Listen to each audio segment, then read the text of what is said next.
자, 이제는 우리가 지난 시간에 어디까지 이야기를 했죠? 사도 바울이 62살까지, 그죠? 60살에 로마에 도착하고, 그 다음 2년 동안 가택연금으로 로마에 있는 중에, 가택연금 중에 썼던 성경이 뭐라고요? 에베소, 골로새, 빌레몬서, 빌립보서. 네. 그래서 이게 방 넘버는 B2- 7번. 이제 일곱 번째 쓴 편지가 되겠습니다. 그 에베소서에 대해서 이야기를 나눌 텐데, 에베소서 하면 우리가 어떤 기억이 있나요? 지금 에베소는 사도 바울이 언제 에베소에 가서 목회를 했죠? 4차 전도인 62세. 아니요, 그 전에 우리가 에베소에 대한 기억을 되살려보면 3차 전도 여행 때 한 3년 동안 머무르게 되죠.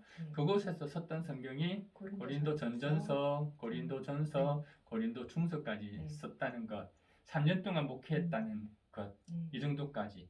그리고 3차 전도 여행에서 돌아올 때에 성도들이 거기 에베소에 있는 장로들이 밀레노입니까? 거기서 만나서 눈물로 서로 제외하고 또 이별했던, 이게 바로 에베소 교회에 대한 우리의 이해입니다.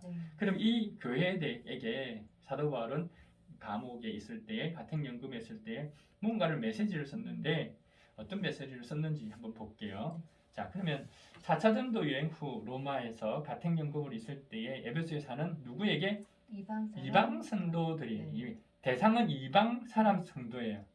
그건 우리 찾아볼까요? 2장 11절, 에베소서 2장 11절 한번 읽어보세요. 그러므로 여러분은 지난날에 육신으로는 이방 사람이었던 사실을 명심하십시오. 자, 이방인들이죠. 여러분이 이제 이걸 받는 사람이잖아요. 에베소에 있는 사람들은 이방인들이에요. 이방 성도예요. 3장 1절 읽어보세요. 그러므로 이방 사람 여러분을 위하여 그리스도의 일로 갇힌 몸이 된 나 바울이 말합니다. 예, 누구에게? 이방 성도들이죠. 자, 누구에게 이 편지를 써서 보내냐면 마지막에 두기고입니다. 두기고. 자, 마지막 볼까요? 6장 21절 한번 주세요. 사랑하는 형제이며 주님 안에서 진실한 일꾼이 두기고가 내가 지낸 형편과 내가 하건 일과 그 밖의 모든 것을 여러분에게 알릴 것입니다. 네, 이 편지를 가져가겠다는 말이에요. 자, 됐습니다. 그러면 이제 본격적으로 에베소서의 내용을 한번 보죠. 1장은 뭐냐면 하나님이 행하신 부분에 대한 찬양입니다.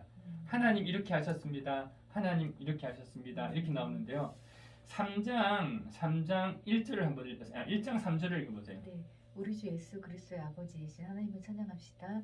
하나님께서는 그리스도 안에서 하늘에 속한 온갖 신령한 복을 우리에게 주셨습니다. 자, 그러니까 3장은 하나님께서 주셨습니다. 노죠. 4장 1절 보세요. 하나님은 제일 마지막에 되게 하셨습니다. 5장 1절에는 하나님이 제일 마지막 예정하신 겁니다. 그죠? 자, 하나님이 어떻게 해요? 은혜를 찬미하게 하셨습니다. 됐죠? 또 하나님이 어떻게 하셨습니다? 하나님은 구속 곧 죄의 용서를 받게 되었습니다. 그래서 또 하나님은 또 어떻게 했습니까? 은혜와 모든 지혜와 총명을 넘치게 해주셨습니다. 네, 이렇게 해서 그 다음에 9절에도 하나님은 어떻게 해요? 우리에게 알려주셨습니다. 그죠? 또 하나님은 어떻게 했습니까? 11절 미리 정하신 일입니다. 해가지고 이 하나님이 행하심에 대한 찬양이 1장이에요. 됐죠? 자, 그리고 나서 우리가 사도 바울이 두 번째로 사도 바울이 성도들에게 대해서 이렇게 기도하고 있어요. 사도 바울이 성도를 향한 기도. 사도 바울이 성도들을 향한 어떤 기도가 있을까? 이 에베소에는 총 2번에 걸쳐서 그 기도가 나오는데 첫 번째 기도는요. 우리 17절입니다. 한번 읽어보세요. 1장 17절 우리 주 예수 그리스도의 하나님이신 영광의 아버지께서 지혜와 계시의 영을 우리에게 주셔서 하나님을 알게 하시고 하나님을 알게 하기를 기도하는 거예요.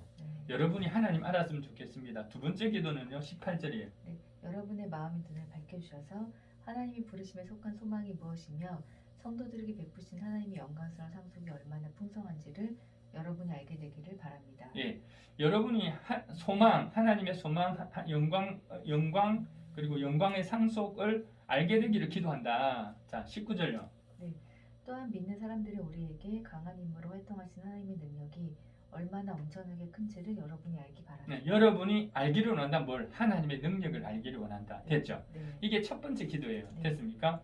자, 2장으로 넘깁니다. 2장은 뭐냐면 구원받기 이전과 구원받은 이후에 변화된 상태를 이야기를 하고 싶은 거예요.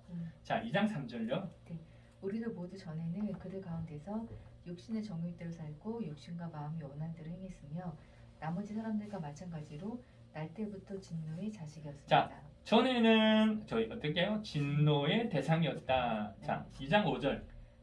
범죄로 죽은 우리를 그리스도와 함께 살려주셨습니다. 여러분은 은혜로 구원을 얻었습니다. 자, 이제는 어떻게 됐다고요? 은혜로 구원을 얻었습니다. 됐죠? 네. 그 다음에 2장 12절. 그때 여러분은 그리스도와 상관이 없었고 이스라엘 공동체에서 제외되어서 약속의 언약과 무관한 외인으로서 세상에서 아무 소망이 없이 하나님도 없이 살았습니다. 예, 전에는 약속과 언약에 대해서 무관한 외인이었다. 자, 그런데 2장 15절. 여러 가지 조문으로 된 계명의 율법을 폐하셨습니다. 그분은 이 둘을 자기 안에서 하나의 새 사람으로 만들어서 평화를 이루시고. 네, 그죠. 이제는 어떻게 됩니까? 이방 사람과 유대 사람이 그리스도 안에서 하나 되게 했다. 그게 2장 15절, 2장 16절, 2장 18절, 2장 19절에 나와요. 그러니까 2장에서는 뭐냐면 전에는 우리가 진노의 자녀였고 전에는 언약과 약속에 무관한 외인이었는데 이제는 은혜로 구원받았고 이제는 이방 사람인 우리와 유대 사람이 그리스도 안에서 하나가 되었습니다. 이 변화에 대해서 이야기하고 싶은 거예요. 알겠죠? 이게 두 번째라면 그 다음에 이야기하고 싶은 거는 중요한 복음의 비밀이에요. 복음의 비밀. 그게 3장 6절입니다. 네, 그 비밀의 내용인즉 이방 사람들이 복음을 통하여 그리스도 예수 안에서 유대 사람들과 공동 상속자가 되고 함께 한 몸이 되고 약속 함께 가지는 자가 되는 것입니다. 네, 이 복음의 비밀이란 이게 왜 기쁜 소식인데 이 기쁜 소식이 이게 유대인에게만 속한 게 아니고 이제는 이 복음이라는 게 유대 사람만이 이게 누리는 향유하는 것이 아니라 이방 사람도 동일하게 누리는 기쁜 소식이 됐다는 거예요. 그래서 이방 사람들이 유대 사람들과 이제 공동 상속자가 됐다는 겁니다. 그리고 한 몸이 되었어요. 그리스도 안에서 약속을 함께 가지는 자가 됐다는 겁니다. 이게 복음이에요. 이게 복음의 비밀이에요. 그러면서 3장 8절은 나는 무엇을 위해서 존재한다 하는 사도 바울의 사명과도 같은 소명과도 같은 부분이죠. 3장 8절 읽어보세요. 네, 하나님께서 모든 성도 가운데서 지극히 작은 자보다 더 작은 나에게 이 은혜를 주셔서 그리스도의 헤아릴 수 없는 부요함을 이방 사람들에게 전하게 하시고. 그러니까 그리스도의 헤아릴 수 있는 부요함을 이방 사람에게 전하는 일꾼으로 나를 부르셨다 하는 내용입니다. 자, 이 부분은 이야기가 되시죠? 지금 3장 앞부분에는 무슨 이야기를 하냐면 이 복음의 비밀에 대해서 그리고 이 복음의 비밀을 내가 맡았다. 이 귀한 일을 내가 너무 좋은 것을 내가 맡은 일꾼이 되었다라는 이야기를 해요. 그 다음 이제 두 번째 앞에 사도 바울이 에베소 교회를 향한 성도를 향한 기도가 한 번 있었죠. 자, 이제 두 번째 기도가 나옵니다. 그게 3장 16절이에요. 네, 아버지께서 그분의 영광의 풍성이심을 따라 그분의 성령을 통하여 여러분의 속 사람을 능력으로 강건하게 하여 주시고. 자, 3장 14절 보세요. 14절 보면 그러므로 나는 아버지께 무릎을 꿇고 빕니다 나오죠. 14절 그죠? 자, 어떻게 비느냐? 첫 번째로는 속 사람이 강건하기를 빈다. 자, 3장 17절요. 믿음을 말미암아 그리스도를 여러분의 마음속에 머물러 계시게 하여 주시기를 빕니다. 아, 그리스도를 마음속에 여러분의 마음에 그리스도가 머물러 있기를 빕니다. 그 다음에 19절요. 네, 지식을 초월하는 그리스도의 사랑을 알게 되기를 빕니다. 아, 그리스도의 사랑, 우리의 생각을 뛰어넘는 그리스도 우리의 지식을 초월하는 그리스도 사랑의 알기를 내가 빕니다라고 이야기를 하는 겁니다.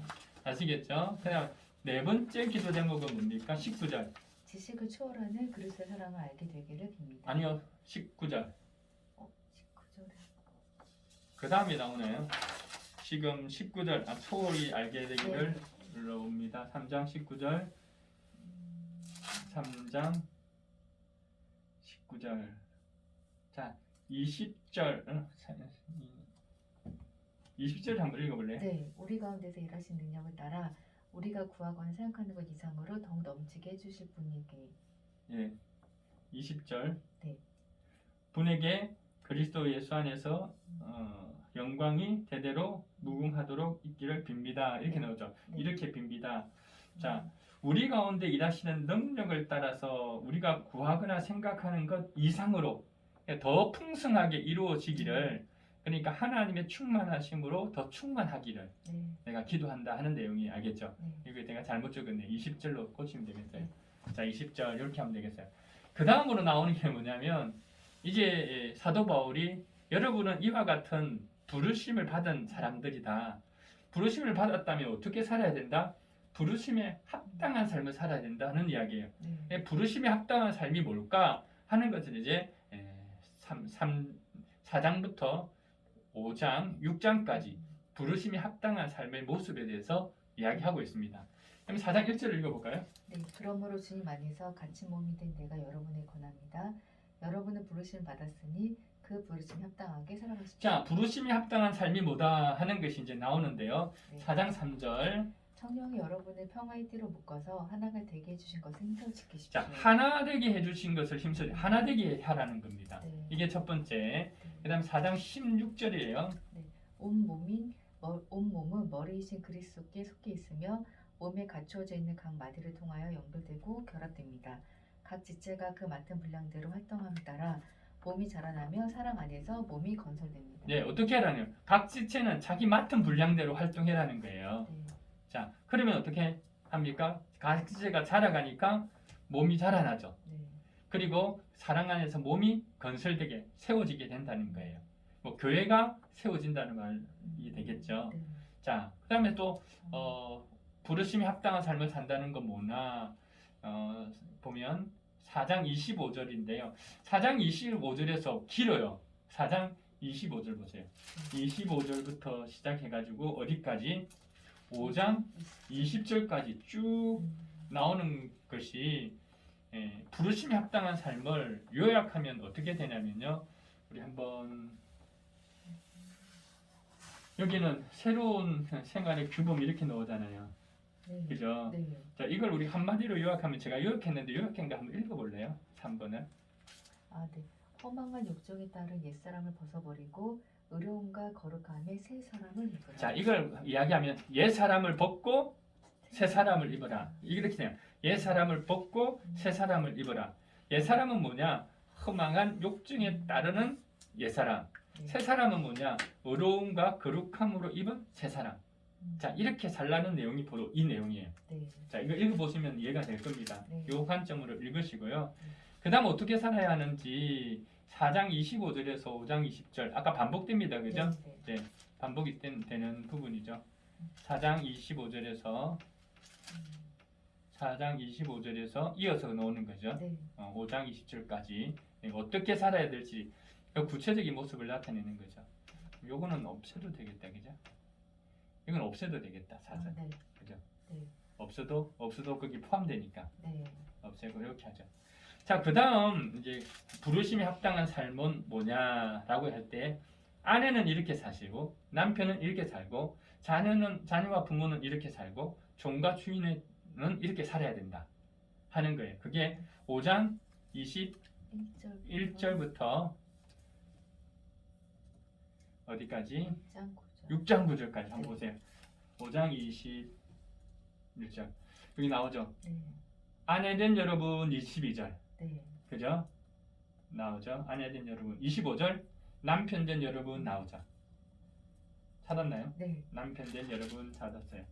그 다음 26장 1절. 자녀된 여러분 나오죠. 네. 그 다음에 6장 5절. 종으로 있는 여러분 이렇게 나옵니다. 그죠? 네. 자, 그러니까 부르심을 받은 아내, 남편, 자녀, 부모, 그 다음에 종, 주인은 이렇게 살아라 하는 거죠. 자, 그 다음에 6장 10절 보세요. 6장 10절부터 마지막 18절까지는 어떤 내용이냐면 우리가 잘 아는 부분의 내용입니다. 한번 전신갑주를 입고 악한 영들을 상대로 싸워라 하는 겁니다. 네. 자, 그 이야기가 쭉 나오는데요. 어떤 걸 한번 읽어볼까요? 자, 10절, 11절 한번 읽어보세요. 네, 끝으로 말합니다. 여러분은 주님 안에서 그분의 힘찬 능력으로 굳세게 되십시오. 악마의 관계에 맞설 수 있도록 하나님 주시는 온몸을 덮는 갑옷을 입으십시오. 네, 전신 갑주를 취하고 그 다음 악한 영들을 상대로 싸우라. 이게 부르심에 합당한 삶을 살라 하는 내용입니다. 됐죠? 네. 그 다음으로 이 내용은 뭐냐면 이제 사도 바울은 당신이 에베소에 있는 성도들을 위해서 이렇게 기도한다라고 이야기하지만 또 사도 바울은 나를 위해서 우리를 위해서 이렇게 기도해 주십시오라고 중보기도를 요청을 해요. 그 중보기도 요청을 한번 볼까요? 16장 6장 19절입니다. 네. 또 나를 위하여 기도하기를 내가 입을 열 때에 하나님께서 말씀을 주셔서 담대하게 복음의 비밀을 알릴 수 있게 해달라고 하십시오. 예, 어떻게 해요? 복음의 비밀을 알릴 담대하게 수 알릴 수 있게 해달라. 여러분 이렇게 나를 위해서 기도해 주세요. 이렇게 이야기하고 그 다음에 20절입니다. 나는 사술에 매여 있으나 이 복음을 전하는 사신입니다.